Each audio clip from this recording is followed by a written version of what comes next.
Every company wants to be a platform company, but only a few actually can be. So this week we're going to touch on 2 platforms you should be paying attention to. Hint, I'm wearing one of them on my face. But before we do all of that, there are a few people I want to make sure you know and follow. Michelle and Faisal, HSBC's heads of traded and treasury risk and analytics. They published this week this masterful blog that details how they built together this system called STAR, essentially a system that allows the firm to manage market risk. Think about market risk as risk of losses in positions that occur with movement in interest rates, foreign exchange rates, assets prices, etc. The bottom line though is over 4 billion calculations a day, 10 times faster than the previous solution. And as you can imagine, this problem requires modeling of hundreds of thousands of market data points. It's a massive computing and data problem. And their compute capacity did increase by 10x since the implementation, but wait for it, their cost has actually gone down by over 50%. So this is a fantastic blog. You'll see it on my LinkedIn feed as well as on my blog, but more importantly, these are key people you're going to want to follow, connect with if you're looking to replicate similar results.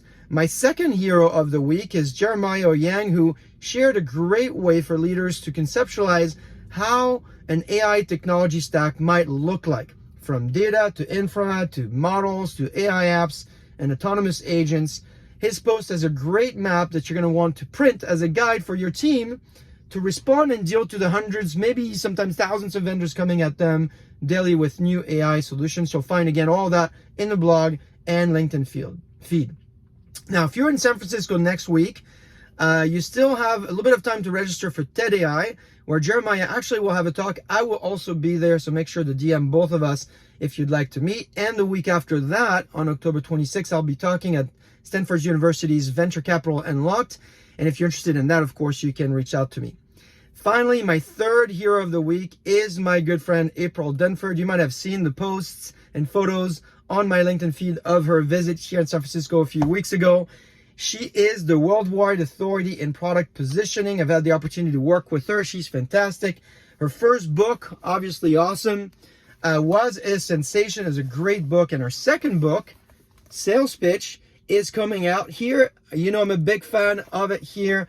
We are going to be on the CarCast live in a few weeks, and we're going to break it down for you so you can ask her directly your questions. So be sure to subscribe and follow us so you can know when that's actually happening. More to come, and you'll see, in fact, this coming Thursday on her podcast. If you don't know about her podcast, I'm going to put the link down here so you can follow her, because I'll be there this coming Thursday. All right, we talked about platforms at the beginning of this CarCast.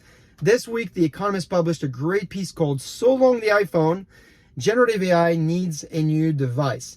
Now, that was referring to the Meta event that happened last week. They launched a new version of these glasses, and there's rumors in the industry that a Gen AI phone is being created. So I want to ask you, what do you think the phone of the future is going to be?